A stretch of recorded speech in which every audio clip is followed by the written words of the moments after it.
Non, ça filme. Ça je l'ai parce que ça filmait. Salut, c'est Yandel pour ce nouvel épisode de Wild Angle. Aujourd'hui je suis avec Lucille pour une première, c'est sa première grue. Donc on va grimper aujourd'hui, on a un beau terrain de jeu. Encore une fois, l'idée c'est pas de vous inciter à le faire, c'est illégal et dangereux, donc ne le faites pas. Je me doute qu'il y en a qui le feront quand même. Je vais donner 2-3 conseils pour que ça se passe le mieux possible. Et nous on va se concentrer sur la grimpe, du coup je vais faire une voix off. Et pour moi ça va être ma première suspension, donc on sait pas trop. S'il faut, la vidéo ne sortira jamais.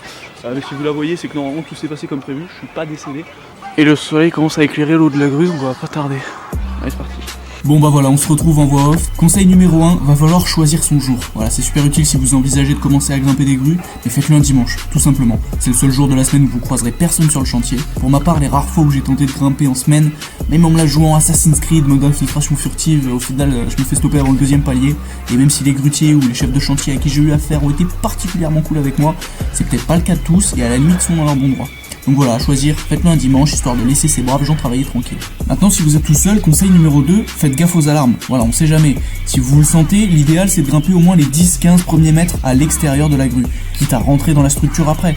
S'il y a des alarmes, généralement c'est des détecteurs de mouvement, et ils sont au niveau des échelles, donc le mieux c'est de pas les utiliser. Puis après on va pas se mytho, il y a le petit kiff du défi mental, c'est pour ça qu'on grimpe au final, donc rien que pour ça je trouve ça intéressant de grimper de l'extérieur de la grue.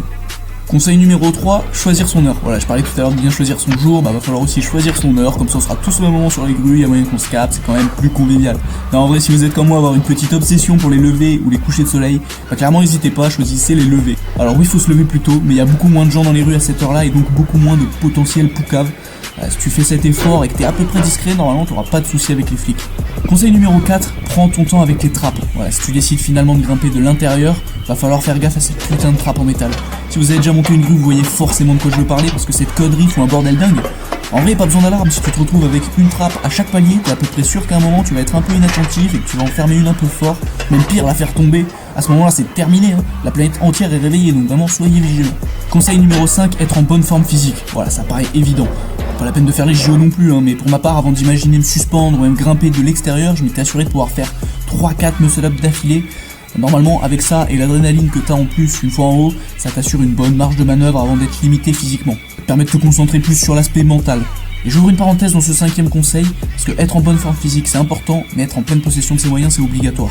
Clairement, des idées à la con j'en ai eu, mais grimper une grue sans être clean c'est vraiment la pire. On sait comment ça se passe, on est en soirée, on veut impressionner les potes. Au-delà du danger que j'ai même pas besoin d'expliquer, bah au final c'est flingué parce que t'as pas l'adrénaline que t'étais venu chercher, t'as pas peur, et au final c'est là que tu prends le plus de risques. Conseil numéro 6, va pas falloir traîner mon pote, hein. Clairement ce que tu fais c'est illégal et tu risques une jolie petite amende de 350 €. Si en plus tu te fais voir par un boob qui décide d'appeler les pompiers pensant que tu vas te suicider, avec l'intervention ça peut grimper jusqu'à 950 €, donc on ne passe pas sa vie. On fait ce qu'on a à faire, on profite un peu et on décale. Enfin, 7e et dernier conseil qui va te paraître totalement contradictoire avec ce que je viens de dire, mais prenez votre temps finalement, hein. Avant de finir au poste ou éclater au sol, le choix est vite fait. Au pire tu payes ton amende mais au moins tu restes en vie. C'est quand on commence à redescendre, qu'on se dit que le plus dur est fait, que inconsciemment on se met à speeder, on commence à avoir moins d'adrénaline et on est plus trop focus. Terrible erreur, clairement, hein. Tant qu'on n'a pas les deux pieds sur le sol, c'est pas fini, faut rester concentré. Je vous conseille de vous le répéter en boucle quand vous y êtes, c'est ultra important. Hey, on a réussi. Attends, regarde, c'est bien.